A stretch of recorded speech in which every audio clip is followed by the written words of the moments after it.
So believe it or not, we actually believe that the ball rollback could be good for you. And if you stay tuned to this video, we're going to explain how that works and why adding some spin to your irons may actually increase your overall distance.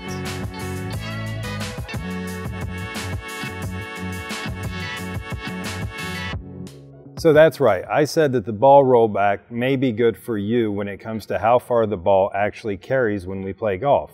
So living here in Michigan during the summer months, when you go outside and play golf, very rarely does the ball roll more than 10 or 15 yards, even playing fast and firm golf courses. But when we look at what TrackMan or a launch monitor considers optimal rollout, generally we see a number much closer to 30-35 yards, which just isn't going to happen when we get outside. So why is spin going to be helpful in this scenario? Because a lot of people that are chasing maximum total are actually sacrificing carry and lowering their spin rate to achieve that number. But when they go outside and they're used to being able to carry it to a bunker, and now the ball lands short and tries to roll past, but sometimes rolls in, they're not so happy.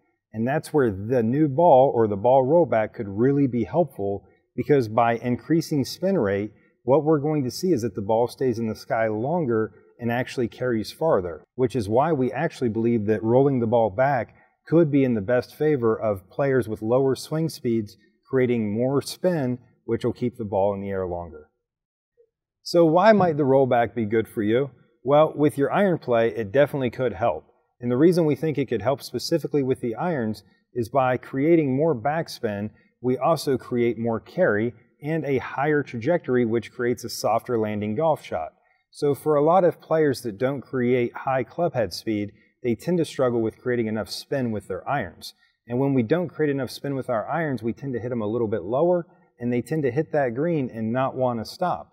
So by adding some spin to the ball, not only could we potentially increase their carry, which would be good for them, but we also could see not only does the ball go farther, but because it gets to a higher overall height, it lands much softer and has a steeper descent angle, causing it to have more stopping power.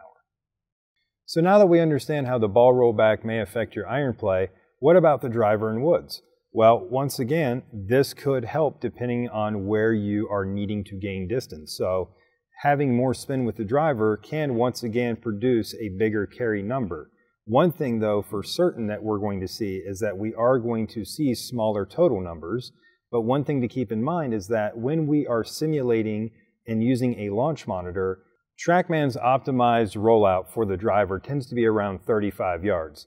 And what we tend not to see outside is rollout of 35 yards. So while we know that the rollback ball will produce a smaller total, the total that we're working with in a simulated environment or on a launch monitor is going to be theoretical at best anyway. So even though it seems like we're losing distance on the total, very rarely are we going to see that total number outside.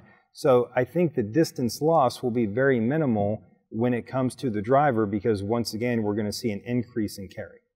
So now that we've covered our basis on what most of us are going to see in the ball rollback, what about players who create high clubhead speed and have lots of speed and plenty to give? Well, they're probably going to start moving back into the model of old, to where we used to see drivers with 6.5, 7 degrees of loft, and we were really trying to take a lot of loft out of the situation because the ball is trying to spin more and climb. Those players with speed already can produce spin, so for them it's going to be a matter of trying to reduce the amount of effective loft at impact. So it will be very interesting to see how the model kind of moves back to the model of old with the more high-speed players, while I think that the more normal speed or slower speed players will be less affected than they think by the ball rollback. So how do you think the ball rollback will affect you? Let us know in the comment section, and make sure to subscribe to our channel while you're there. And as always, until next time, keep grinding.